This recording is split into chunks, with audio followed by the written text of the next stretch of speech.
Shalom teman-temanku yang dikasihi Tuhan. Berjumpa lagi dengan saya di sini. Saya berdoa biarlah kasih Kristus selalu melengkapi kita semua dengan damai sejahtera, dan kita menjadi orang-orang yang selalu merdeka di dalam Tuhan, dan kita telah ditebus dari kutuk dosa lewat pengorbanan Yesus di kayu salib. Dan biarlah kita selalu menjaga iman kita sampai dengan kedatangannya untuk kedua kali. Teman-teman yang dikasihi Tuhan, pagi hari ini saya akan memberikan sedikit dari apa yang saya dapatkan lewat perenungan firman pagi hari ini di dalam Ibrani 10 ayat pertama hingga ayat yang ke-18 di bawah judul persembahan yang sempurna. Di dalam hukum Taurat hanya terdapat bayangan saja dari keselamatan yang akan datang dan bukan hakikat dari keselamatan itu sendiri. Karena itu dengan korban yang sama yang setiap tahun terus-menerus dipersembahkan, hukum Taurat tidak mungkin menyempurnakan mereka yang datang mengambil bagian di dalamnya. Sebab jika hal itu mungkin, pasti orang tidak mempersembahkan korban lagi. Sebab mereka yang melakukan ibadah itu tidak sadar lagi akan dosa setelah disucikan sekali untuk selama-lamanya. Tetapi justru oleh korban-korban itu setiap tahun orang diperingatkan akan dosa. Sebab tidak mungkin darah lembu jantan atau darah domba jantan menghapuskan dosa. Karena itu ketika ia masuk ke dunia, ia berkata, korban dan persembahan tidak engkau kehendaki, tetapi engkau telah menyediakan tubuh bagiku. Kepada korban makaran dan korban penghapus dosa engkau tidak berkenan. Lalu aku berkata, sungguh aku datang, dalam gulungan kitab ada tertulis tentang aku, untuk melakukan kehendak-Mu ya Allahku. Di atas ia berkata, korban dan persembahan, korban bakaran dan korban penghapus dosa tidak engkau kehendaki dan engkau tidak berkenan kepadanya, meskipun dipersembahkan menurut hukum Taurat. Dan kemudian katanya, sungguh aku datang untuk melakukan kehendak-Mu. Yang pertama, ia hapuskan supaya menegakkan yang kedua. Dan karena kehendaknya inilah kita telah dikuduskan satu kali untuk selama-lamanya oleh persembahan tubuh Yesus Kristus. Selanjutnya setiap imam melakukan tiap-tiap hari pelayanannya dan berulang-ulang mempersembahkan korban yang sama sekali tidak dapat menghapuskan dosa. Tetapi ia setelah mempersembahkan hanya satu korban saja karena dosa, ia duduk untuk selama-lamanya di sebelah kanan Allah. Dan sekarang ia hanya menantikan saatnya di mana musuh-musuhnya akan dijadikan tumpuan kakinya. Sebab oleh satu korban saja ia telah menyempurnakan untuk selama-lamanya mereka yang ia kuduskan. Dan tentang hal itu Roh Kudus juga memberi kesaksian kepada kita, sebab setelah ia berfirman, inilah perjanjian yang akan kuadakan dengan mereka. Sesudah waktu itu ia berfirman pula, aku akan menaruh hukumku di dalam hati mereka dan menuliskannya dalam akal budi mereka, dan aku tidak lagi mengingat dosa-dosa dan kesalahan mereka. Jadi apabila untuk semuanya itu ada pengampunan, tidak perlu lagi dipersembahkan korban karena dosa. Teman-teman yang dikasihi Tuhan, firman Tuhan pagi hari ini sangat-sangat jelas dikatakan bahwa korban penghapusan dosa tidak akan membuat kita itu menjadi kudus ya, atau diselamatkan.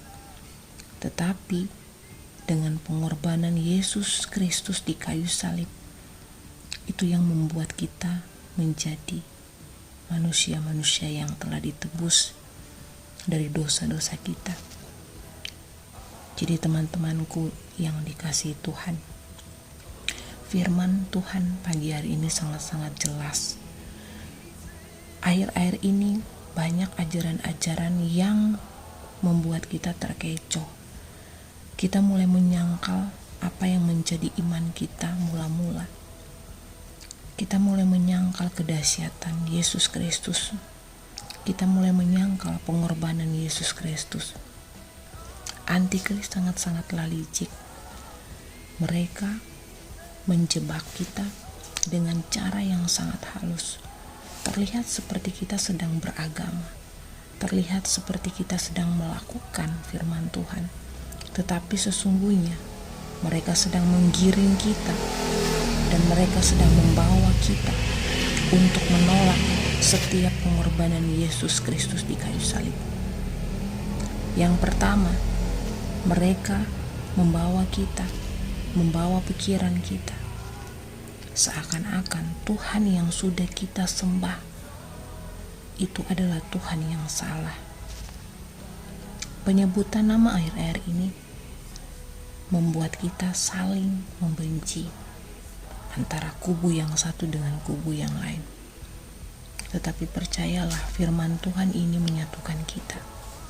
Biarlah kita menjadi orang-orang yang benar, yang selalu berjalan dalam kebenaran firman Tuhan, bukan berjalan atas dasar pikiran kita, atas dasar pengetahuan kita yang terbatas ini. Firman Tuhan pagi hari ini sangat-sangat mengetuk hati saya pribadi, dan kiranya teman-temanku sekalian, jika kita kembali lagi kepada Taurat Tuhan, apapun yang kita lakukan, ritual apapun yang kita lakukan, tidak akan membuat kita kudus, tidak akan kita membuat kita terlepas dari kutuk-kutuk dosa kita. Tetapi kita telah diselamatkan oleh Yesus Kristus, yang dalam pengorbanannya itu kita telah selamat. Dan biarlah Taurat-Taurat itu melekat di dalam hati kita sebagai tanda bahwa kita adalah manusia-manusia yang telah dikuduskan dan telah diselamatkan, sehingga Taurat menjadi pengingat bagi kita agar kita tidak kembali kepada kutuk lagi, tetapi kita adalah orang-orang yang telah dimerdekakan oleh kematian Yesus Kristus di kayu salib. Pesan saya pagi hari ini, bagi saya pribadi, bagi teman-teman sekalian yang mendengarkan video ini, biarlah kita menjadi orang-orang yang tidak takluk dan tunduk di bawah kutuk lagi. Tetapi biarlah kita menjadi orang-orang, anak-anak Tuhan, yang selalu mempercayai apa yang sudah Tuhan berikan kepada kita. Iman kita jangan mau dikecoh oleh ajaran-ajaran sesat. Jangan mau diombang-ambingkan oleh ajaran-ajaran sesat.